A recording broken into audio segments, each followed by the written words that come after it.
अर्चित देर रात दिल्ली से sharing taxi लेकर सफर के लिए रवाना हुआ। उसकी मंजिल थी आगरा।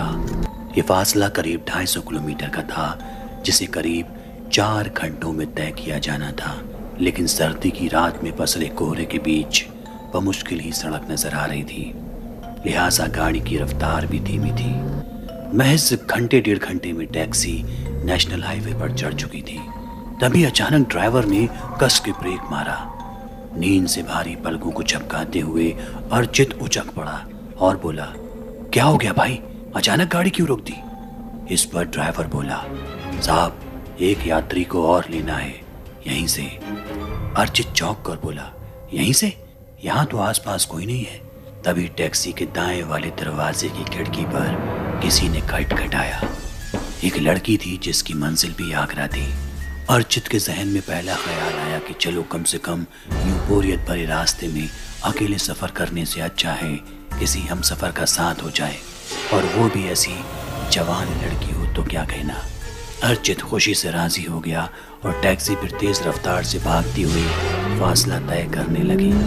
मगर ना मालूम क्यों अब अर्चित की सेहत बिगड़ने लगी। उसे अचानक बेइंतहा ठंड ने जकड़ लिया। उसका शरीर कांपने लगा, और ये तब जब उस लड़की ने टैक्सी में कदम रखा।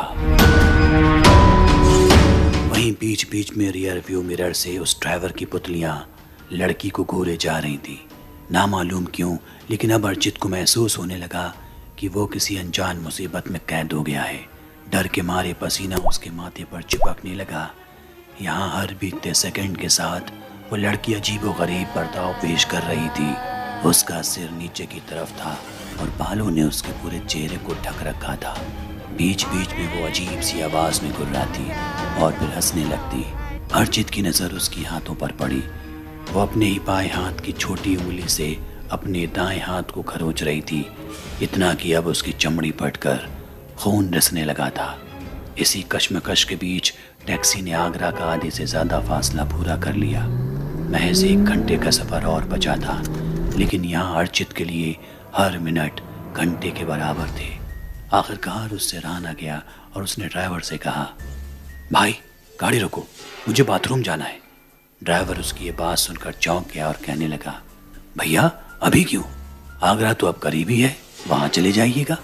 ये कहते हुए उसके मुंह पर एक अजीब सी संतुष्टि थी।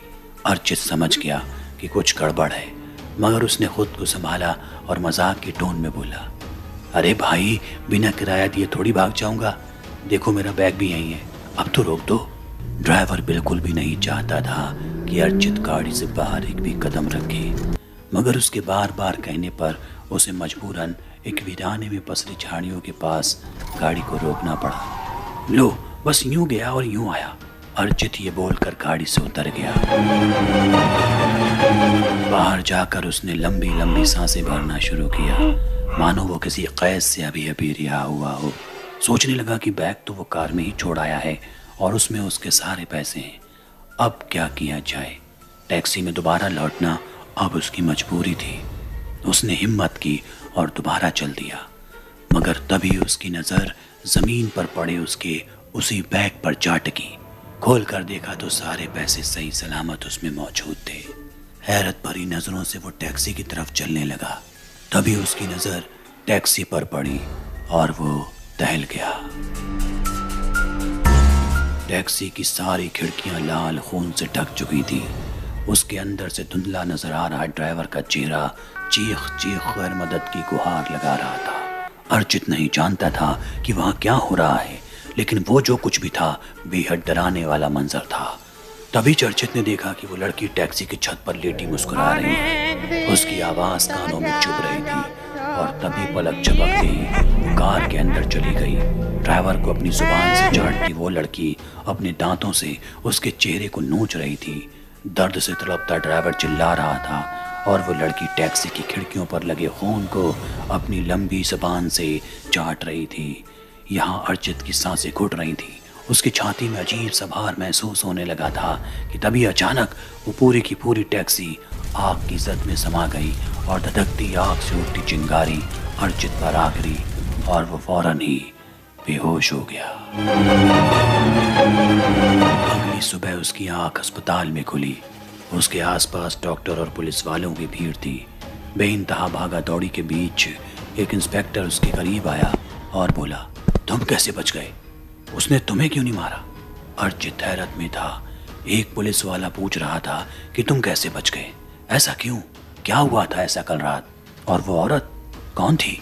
अभी अर्चित के दिमाग में यही सब सवाल थे कि अचानक एक पुलिस अधिकारी उसके पास आकर बैठा और बोला, मुबारक हो, तुम उस खौफनाक सफ़र के बाद भी जिंदा हो। और इसके साथ ही उसने अर्चित को एक इंसानी जीभ के 2 अलग अलग टुकड़े दिखाए और बोला, यह इस महीने की 5वीं ऐसी वारदात है और शायद आखिरी भी। पिछले 20-30 दिनों में पुलिस ने कई ऐसी जली हुई लाशें बरामद की हैं जिनका पूरा जिस्म तो राख हो जाता है, लेकिन 2 हिस्सों में कटी हुई जीभ सलामत रहती है। मरने वाले सभी ड्राइवर होते हैं। अर्चित चौंक उठा और पूछने लगा, सर, कल रात मेरे साथ क्या हुआ था? इस पर पुलिस अधिकारी बताता है, कुछ मामलों में जब कानून साथ नहीं देता तो पीड़ित खुद अपना इंसाफ करता है। पिछले 1 महीने से यही हो रहा है। इस पूरी कहानी की शुरुआत 5 महीने पहले की है, जब एक लड़की प्राइवेट शेयरिंग टैक्सी से दिल्ली से आगरा जा रही थी। बीच में जब रास्ता सुनसान मालूम हुआ तो टैक्सी ड्राइवर ने अपने 4 अन्य साथियों को बुला लिया और उस लड़की के साथ बलात्कार किया। अगली सुबह उस लड़की की लाश पूरी तरह से राख मिली। बस कुछ बचा हुआ था तो वो था उस लड़की की जीभ, जिसे 2 टुकड़ों में काटकर अपराधियों ने अपने प्राइवेट पार्ट में छिपा रखा था। सारी कहानी सभी को पता थी, लेकिन सबूत के अभाव में कानून हाथ पर हाथ धरे बैठा रहा। इसलिए शायद मजबूरन उस लड़की ने खुद आत्मा बनकर इंसाफ किया।